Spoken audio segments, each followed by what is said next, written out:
Hello, I am Mr. Timothy Sandland with the 102nd Intelligence Wing Public Affairs Office. Joining me today is our Wing Chaplain, Lieutenant Colonel David Berube, who is retiring after a 21-year career in the Air National Guard. Thank you for joining me today, sir. Thanks. Great to be here. So I just want to ask you a few questions. Was there a particular person or event that inspired you to join the Air National Guard as a chaplain? You know, I have for a long time had this sense that part of my mission in life was to be a chaplain to warriors. And I think the inspiration probably, oddly enough, was Father Mulcahy on MASH. When I thought about a military chaplain, that's kind of my role model. Sure. That's great. Just the, human and military. So Sure. with the people. With the people, part of the group, not separate. Right. Yeah. Right. Yeah, I always enjoyed that Chaplain Mulcahy, that character. He was a great character. Did you have any plans to, from the beginning, to stay and make it a career? That was actually my plan coming in. It was not I didn't come in until I was 37 years old. Oh. So it wasn't an early decision for me. It was a later decision, and at that point, it was a commitment to stay for 20. Sure. You've also had a career as a police officer. What can you tell me about that? That was also a late decision. I'm kind of a late bloomer on these things. I didn't. Sure.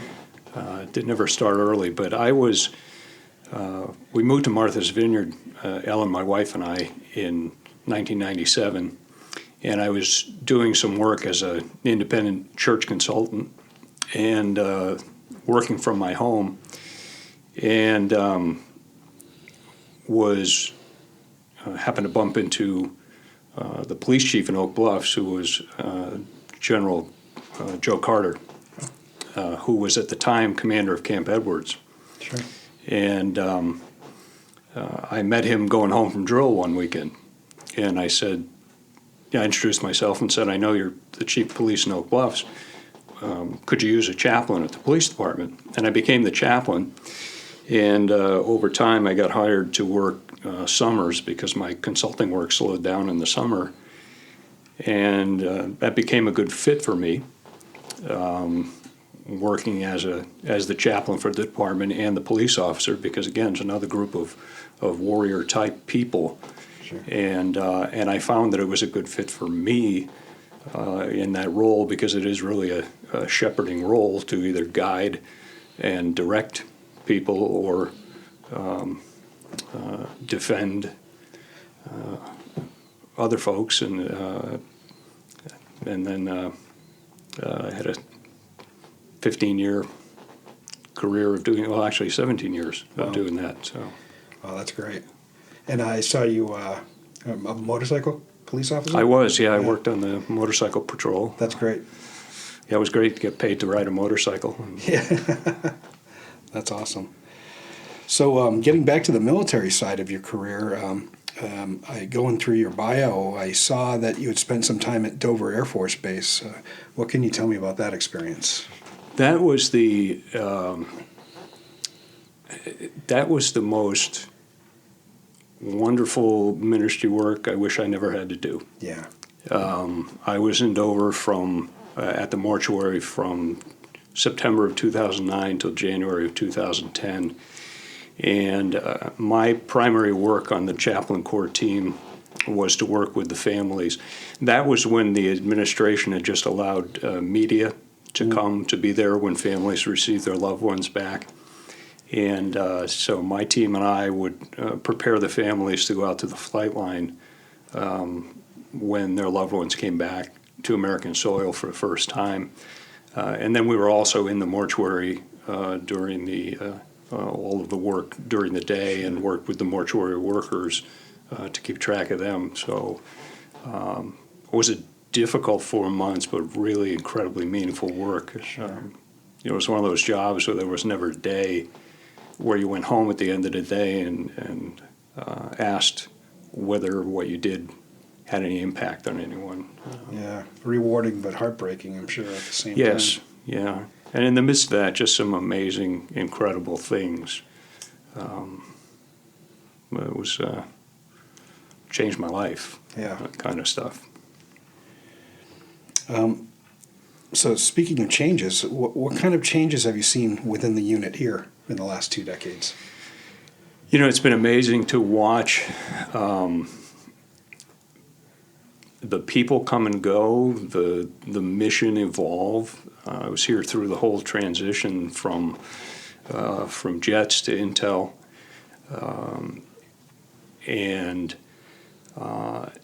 and through that whole transition of when the jets left and when the new mission materialized, and when we wondered what was our purpose going to be and were we going to have one? Was the Air Force still going to need us? And what was amazing to me through that whole time is the thing that didn't change, was that the spirit of the people in the 102nd has never changed. Even though the people have changed, the spirit has been the same. That there is this intensity of focus that it's hard to describe, but it's one of those things, you know it when you see it and when you experience it. When you're part of this unit, there is this drive to take on the mission, whatever it is, and do it not only to our best, but the best that anyone could do. And it has been a real privilege to me to be part of that and to watch that. Whether it was the jets or the Intel or the time in between, that there was always this focus on excellence. And that's been a joy to be a part of. The hallmark of this wing. It really is. Yeah. It really is. That's great. So, if you had to choose a moment or a situation that was your fondest memory during your service, what would you say it would be?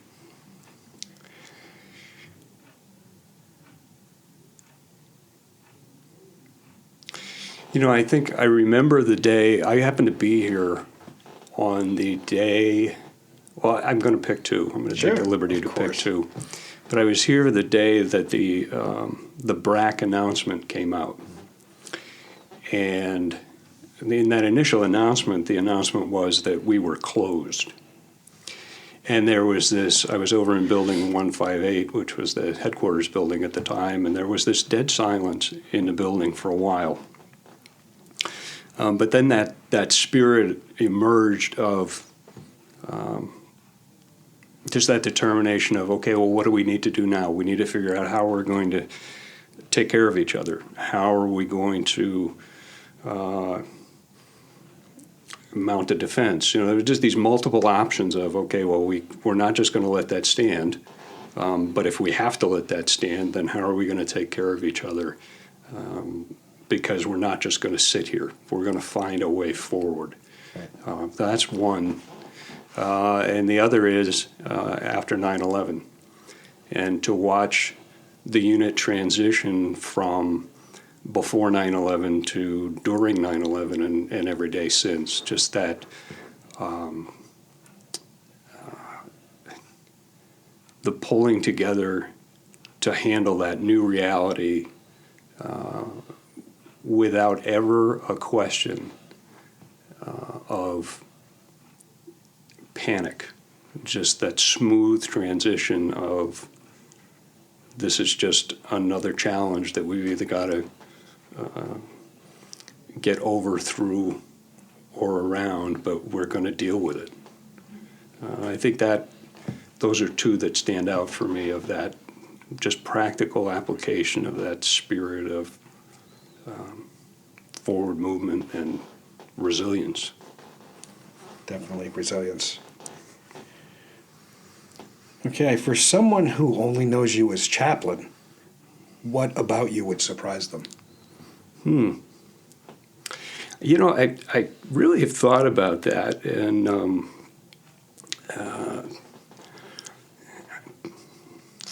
I try to be fairly transparent. So I think for most of the people in the wing, I don't know that there is a particular thing that would surprise them. I often tell people that one of the things folks may not know is that my first job in life, I was a florist. that a lot of people don't know. And on a more serious note, I think that some folks in the wing know, but a lot don't, that for the past little while, I've been facing the challenges of living with PTSD. And about a year ago, I had a fairly major incident with that, and I've been learning what it means to manage my life in the wake of that. And I know that's true for other folks, not only in the wing, but in the military in general. And I don't know if that would surprise folks, but I do hope that would encourage folks, because I think absolutely. that, those of us like me in the wing and other folks in the resilience team and in leadership, we always encourage people, if that's an issue for you or you think it is, ask for help and you'll get help. I just want to say that that's all true. Now that I'm on the other side of that, I'm not just a proponent, but I'm a client. Sure. It is true, that I found a great deal of support in leadership here, and the team that I've been a part of on this base was a phenomenal support to me. And I happen to work with the home base group up in Boston, and they are phenomenal support and help. And so, I guess that's just my little promo for folks may not know that about me, but if you need that support, get that support. Well, that would just reinforce the fact that we're all human, regardless of rank or background or whether we want to believe it. Right. So how does your experience with the Air National Guard affect your life today? This has really informed and changed a lot of how I do business in the world. I've learned about leadership and about relationships. The Air National Guard, and particularly the 102nd, is my clan. I mean, this is my this group is my people. And it's one of those hard things to explain, but I hate to say stepping away, but stepping aside from the military part of my life in the 102nd does not include stepping away from it. That I will be forever connected to this unit, to the people here, to the mission here. And, I think that's a significant thing that I would encourage everyone to reflect on, is how much we bond to each other. I mean, we take an oath to support and defend the Constitution. But I don't know that we always reflect on the bond that we form with the men and women we carry out that oath with and carry on that mission with. So what's next for you? What are you doing now? Well, I'm kind of exploring a lot of different things, but a lot of my focus is in the areas of working with veterans, particularly veterans with PTSD and other issues. I've been helping out with the folks that have responsibility for veterans programs on Martha's Vineyard. We're working on trying to do some more programming for folks out there, and kind of seeing where it goes. I'm trying not to rush into anything, so that I can see what all the options are, and trying to spend a little more time having some fun on those weekends I've regained. There you go. That's the number one reason. Mm-hmm. So, last question. What final bit of advice, or maybe a message, or some kind of like I said, advice would you have for the airmen of the 102nd Intelligence Wing?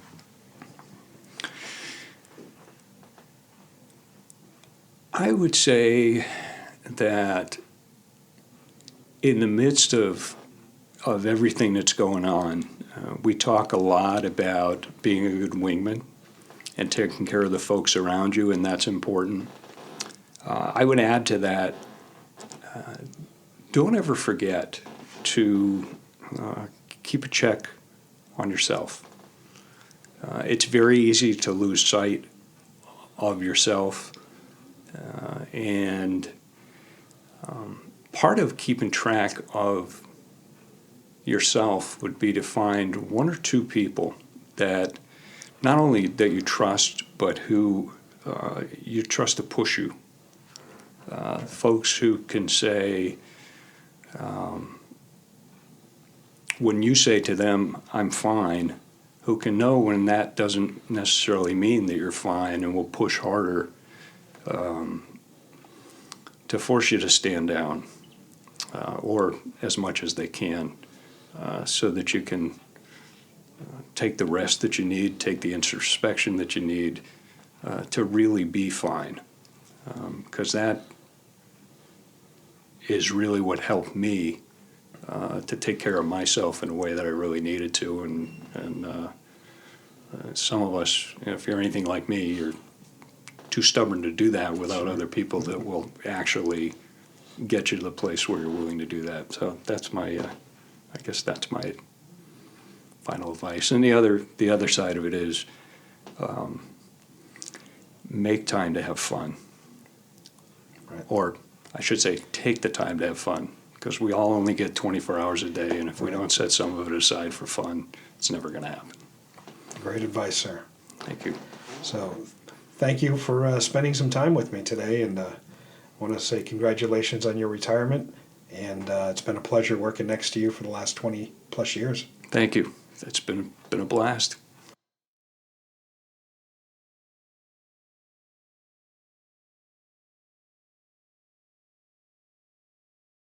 Been a blast.